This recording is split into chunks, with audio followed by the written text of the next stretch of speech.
what he says he thinks this is, in my opinion, can't possibly be. It has no groove. There's no parallel for it. There's no rationale for it being there. And on the outside of it, which we haven't even published yet, you can clearly see ox heads and so forth on the outside of the tablet. So how did Shakespeare put it? Methinks thou protestest too much.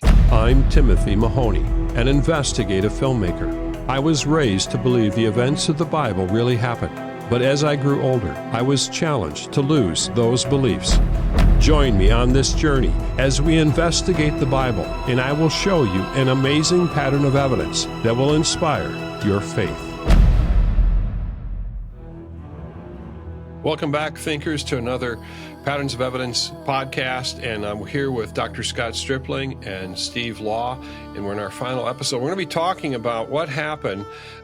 This peer-reviewed paper was released in the Heritage Science Journal in May of 2023, and your team included tables of all the proto-alphabetic letters for anyone to see. So what was the response after the release of this paper? Well, we had a lot of favorable response, and we had a lot of sort of agnostic response because, to understand the tomography, this process of penetrating lead through scanning took a little bit of work for some folks. And then we had an immediate reaction from some people saying, we told you that it couldn't be, and they're making this up.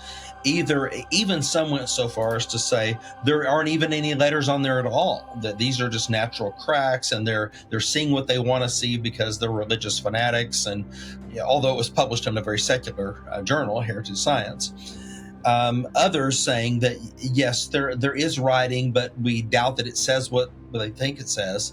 And now we've had scholars beginning to come out publicly, secular scholars, saying, wait a minute, we agree with Stripling and the team on what they wrote. That's plausible, and we see the letters, and we don't see a problem with that. So we're sort of all over the map, but I'd like to dig into some of the specific criticisms and tell you what my response is to them. Oh, let's do that. I think that'd be very interesting. And, sometimes I think that there is very few opportunities that people have to publish, or find something, right? Archaeology, you could dig your entire lifetime and find nothing but pottery shards that don't mean anything. And so to find something of this significance, I'm just going to throw out there, it's human nature that people want to get in on the, hey, I've got an opinion about this, and they're going to write whatever comes to, whatever they think, just to be a part of the argument. I think there's a little bit of that going on. So tell us a little bit now where we're at and some of the, thoughts that you have about this. Well, I tell my students here at the Bible Seminary, because they're graduate students, they're beginning to publish their first articles. They're getting some pushback on different things. And I said, well, I've tried to tell you guys, you're going to have thick skin if you're going to make a difference in this field. You can't be sidetracked because somebody disagrees with you.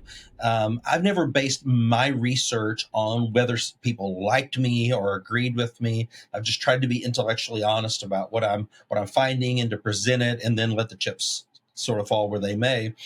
The IEJ articles, that's the Israel Exploration Journal articles, there were 3 of them last month. One was on the lead, and there's not really anything controversial to say about that.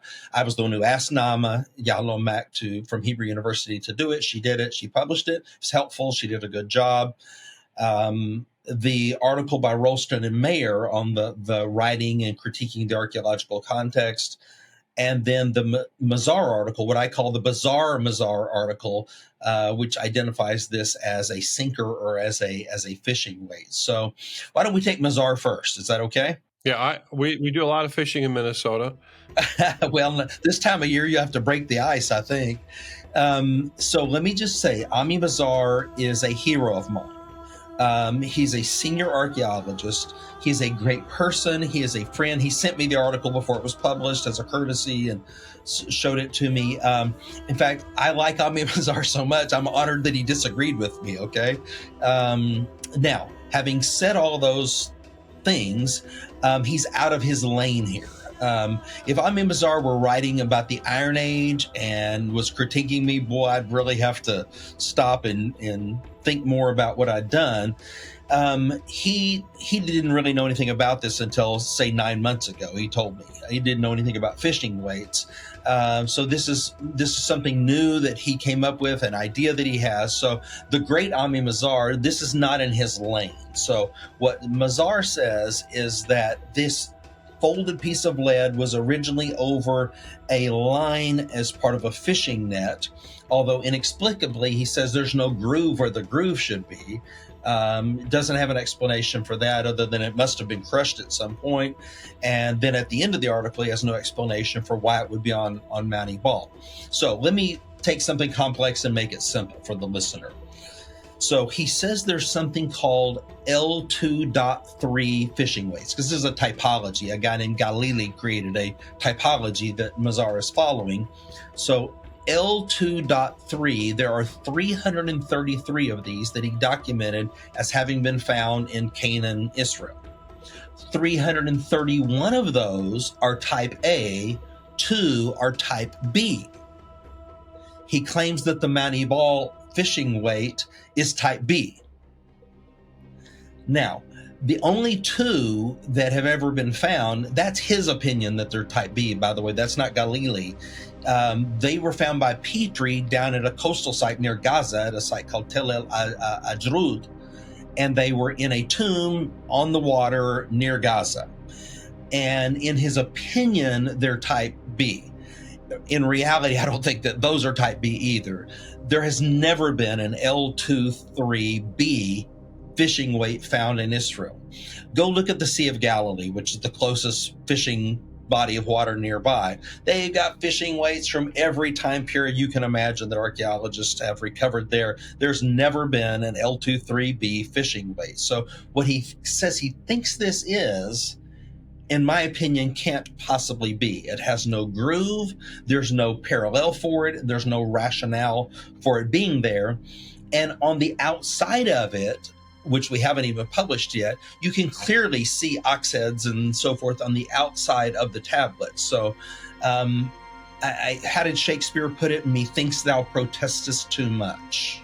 Well, the other question is are those sinking weights that are found, the ones that are numerous, are they actually sinking weights that would be near the sea, not on the top of a mountain? Always. Any that have been found of the other types are always on the coast, right along the Mediterranean. So, and on shipwrecks and things like that, you'll find these types of sinkers. Has there been any examples where these sinking weights are on top of a mountain in an altar? No, never, none. And Mazar admits that. He says they've never been found, and he doesn't know why this would be there. Maybe he'd be open to the idea that it was evidence of Noah's flood. Probably not, Steve, but I'll bring it up to him. Thanks. I've been sparring in a very friendly way with many different, and I wouldn't even call it sparring. I've just been asking questions. Oftentimes when I go work with a scholar, I'll just say, hey, well, have you thought of this, or why wouldn't this work, or explain this to me, and I think that that's part of the relationship. Mayer and Rolston, if you want to sort of segue to the second article, that they buy in hook, line, and sinker, pardon the pun, to the Mazar's theory, just shows that there's kind of a desperation to not accept this defixio. So here's how I would categorize Mayer and Rolston, and folks can get a hold of these articles, I'm sure, easily online. They have a number of places where there are straw man arguments, saying that I said things that I didn't say. For example, that the word el and the word ma'at, and that these words are only found in Hebrew. We never said that in the article. We were very careful. The only word we said that was uniquely Hebrew was Yahweh. So by saying that I said something ridiculous, hurts my credibility then with the readers. And there are a number of places like that where there are straw man arguments that are made. Number two, about the archaeological context, they're saying that we said things that we didn't say, that the lead proves the date is LB2. All I ever said about the lead is that it suggests the plausibility that it could be, and taken along with the other two factors that I talked about, the paleography and the archaeological context, that it suggests the plausibility of that. The other area of argumentation is what I would call it is so because I say it is so. So on pottery, for example, I present pottery plates. I give parallels and citations of those. I'm a ceramicist, so is Aaron Mayer, certainly a great archaeologist. And so I say these exist earlier, not later. These forms don't continue on into the Iron Age. And then I put my citations, as you should, in a peer-reviewed paper. When he refutes this, he just says these forms continue on to the Iron Age. No citation, no references. It is just so because I say it is so. And one of the problems with this, Tim and Steve, is that Aaron is one of the editors of IEJ. So I find it curious that they published this in his own journal. That's a little biased. So it would be, for example, difficult for us, for Peter and me, to publish a response in IEJ when he's one of the editors. So I would have much rather seen their critique in a neutral journal. And I cite also the scarabs from Mount Ebal that Zertal found. And I mentioned that Daphne Ben-Tor agrees with me, and Daphne is the leading scarab expert in Israel. She's in charge of the Egyptology collection at the Israel Museum. That she agrees with the point that I'm making, that these are earlier, not later. And he just writes, he and Rolston just write, these can't be because Barandal originally dated them to the 13th century. He doesn't refute my citations. I'm citing the number one glyptic expert in the land. You've got to at least interact with that. They just say, it's not, it can't be. And so this sort of cavalier dismissal that it is so because I say it is so, plus the straw man argumentation, this is what I find difficult. And I was hoping for a more substantive interaction with these scholars who are, clearly great scholars. But in this case, I think the scholarship was a bit shoddy. Like you have said, it's not proper to just not have any citation as to why they would make a claim. I could have never gotten away with that, Tim. I could have never, in the Heritage Science article, there's no way that I would have passed peer review if I didn't have citations and parallels and that I convinced those peer reviewers of it, okay? So the fact that, they're just putting their opinions out there rather than backing them up, they're going to get a lot of pushback. There are already scholars who have sent me their articles that they don't want their names out there right now because they haven't been published yet, but they're writing critiques of what Rolston and Mayer did, and it's not going to be pretty. I mean, this is the challenge, I think, when we look at what's happening in higher education, where there's dogma, and there are dogmas that are being uncomfortably, it's uncomfortable when something comes along and you're saying, well, is there truth? Is there truth here? And well, the challenge, I think, and we've seen this with what's happened just recently with college presidents, and the attack on Israel, and then the hearing and all this that had happened, and where people don't acknowledge something, I'll say to their credit, they did say, we're not insisting that there's not writing on this. We just think that they haven't proven it adequately. Their word was fuzzy. The scans are fuzzy. That's what tomography is. Okay. We are not seeing it with the naked eye. And so some of the letters are very clear. Others are a bit fuzzy. You couldn't actually take and cut this lead open because it would destroy it. That was the problem. It's meshed together, and maybe there will be some technology in the future where we can open it. We'll see. Well, Steve, any final thoughts here? Perhaps you could reiterate the fact that there is a place for legitimate disagreement, right? Differences of opinion, and there is a healthy criticism that is available, and that there's a range of confidence in different things, right? There are some things you can say, this is almost certain. Other things, I think we've made a good case for this. Other things, well, this is more speculative. So there's a range in your proposals, and there's a legitimate way to have a different conclusion, and that when you look at this evidence, there's different ways to interpret it, and that's all fine and good. But maybe you could speak to that issue that, yes, there is legitimate ways to have differences, different interpretations, and yet there are some things that are, clearly, like a straw man argument is not right. Yeah, I think you've said it well. I welcomed that from the very beginning. I didn't set out to get a curse tablet, okay? I was doing this innocuous project. Once I did, it was my responsibility to deal with it the best that I could and to publish it to the best of my ability. That was my responsibility to the history, and I think that we've done that. I wish that, and both Aaron and Chris were on the record, and I invited Chris Rolston to be a part of the collaboration at the very beginning, and he twice, and he never responded to my emails. So the fact that I invited him shows that I respect him, and I'm on record as also having great respect for Aaron Mayer and Ami Mazar. I would have liked to have seen some acknowledgement of the value of our paper, even if they disagreed with it. Like, wet sifting is something that we archaeologists should consider doing. We can argue about what the artifact is, but we're throwing them away. And so Stripling has brought up the fact that there should be methodological changes, or these types of acknowledgments that don't cost a whole lot. But, the battle lines are drawn sometimes, and it takes time for everything to sift out, if you will. So I welcome, I would imagine there will be a bunch of different interpretations of this. Welcome that. And just as when Yossi Garfinkel published the Kerbit Caiaphas Ostracon, and now there's 15 other publications or 14 others on it.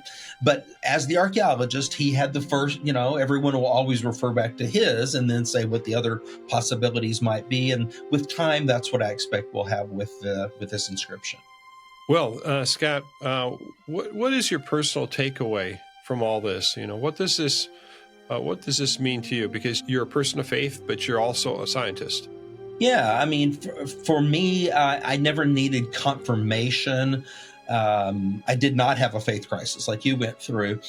But is it meaningful to deal with artifacts that directly synchronize with the biblical text? It's very meaningful to me and very fulfilling to me. And I get, being able to expose others to that, I find great satisfaction in that. So approaching it scientifically, dispassionately, and then having my faith commitments, and then seeing how those interface, to me is very meaningful.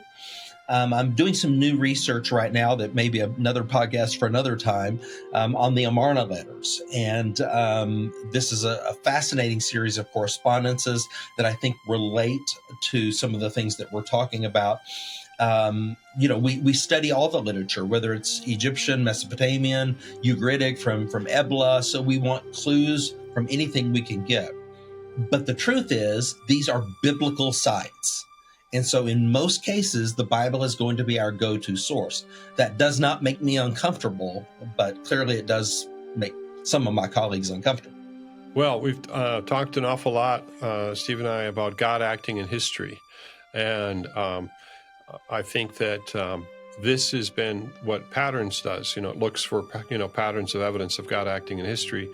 And the final question would be, and Steve, I don't know if you want to add anything to this, but how does this discovery, for the regular person like myself or those that are listening to this, watching it, speak to the nature of God acting in history?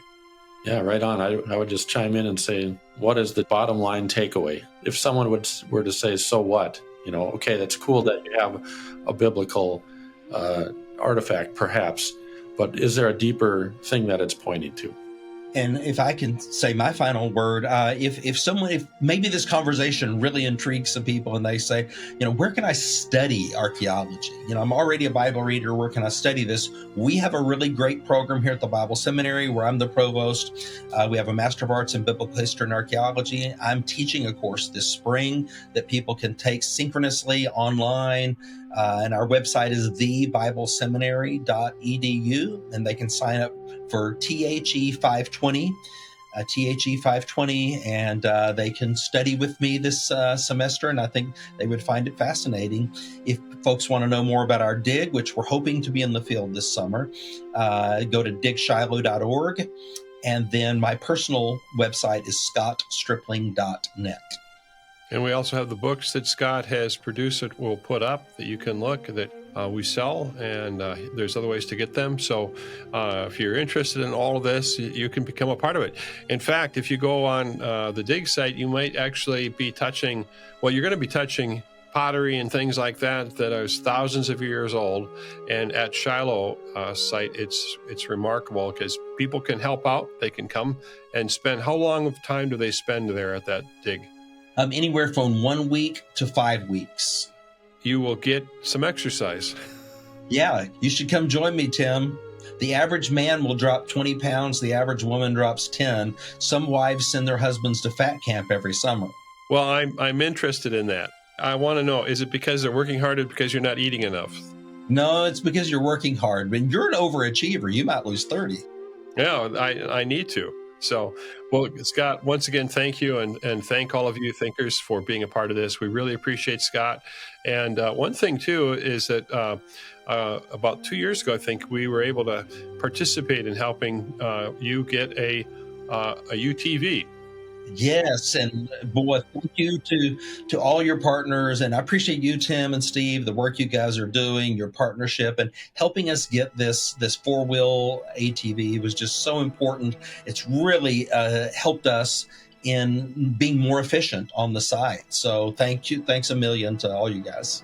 Yeah, absolutely.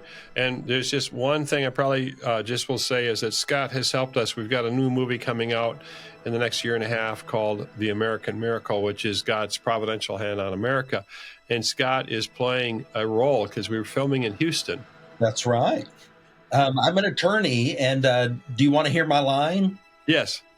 I object. Slaves cannot testify against free citizens in the courts of Massachusetts. You memorize, you still know your line. You told me to, so I did it. Yeah, well, you did a great job. And I think, did we give you a wig? Oh, yes, I was definitely wigged up. Yeah. Well, you thank you for filling in on that important. That we're going to be hearing more about that film coming out.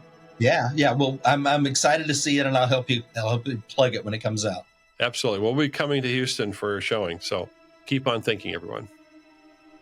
If you have enjoyed this program, you can help create more films preserving the historical credibility of the Bible with your tax-deductible gift of $30 or more to the Patterns of Evidence Foundation. With your donation, you will receive a Patterns of Evidence film of your choice. Build your personal inspirational library and help us make more Bible-affirming films that you can share with your family and friends. If this episode leaves you in deep thought, join the club. Become a thinker, a free membership program giving people like you a closer look at the archaeological findings leading to patterns of evidence for biblical events.